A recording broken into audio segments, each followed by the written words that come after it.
Have you ever felt like life has passed you by, that it's too late to start anew? Meet Margaret, who at 70 found herself with an old suitcase filled with memories, no home, and as empty a bank account as her future seemed to be. Little did she know that in the next few months, everything was going to change.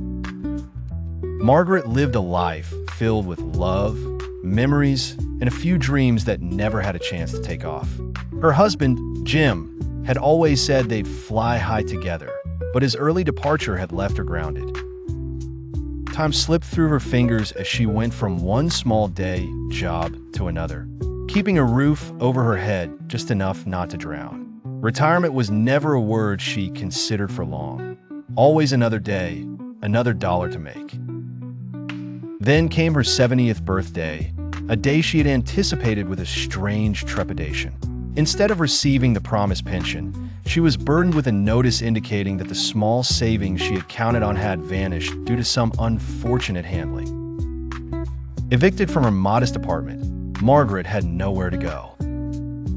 It seemed the universe had mistaken her for its punchline. You can imagine the struggle, standing a crossroad with absolutely nothing, no safety net, and the youthful energy of her past far receded from her grasp.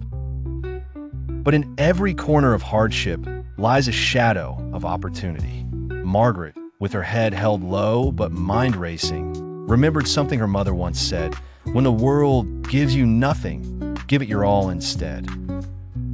Margaret decided she would give her all.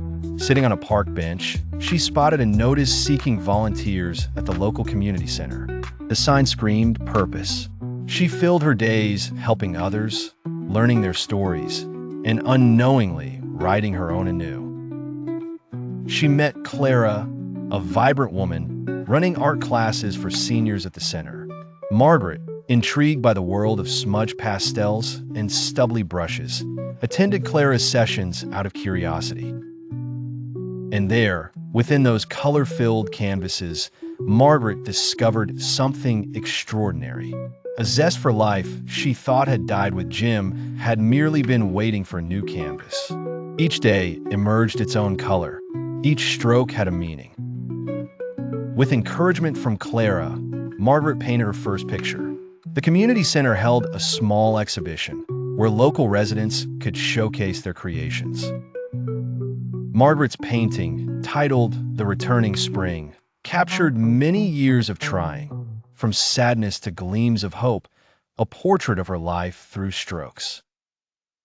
An unexpected guest at the exhibition, Alan, a local art gallery owner, saw her work and was deeply moved by the raw emotion in her art.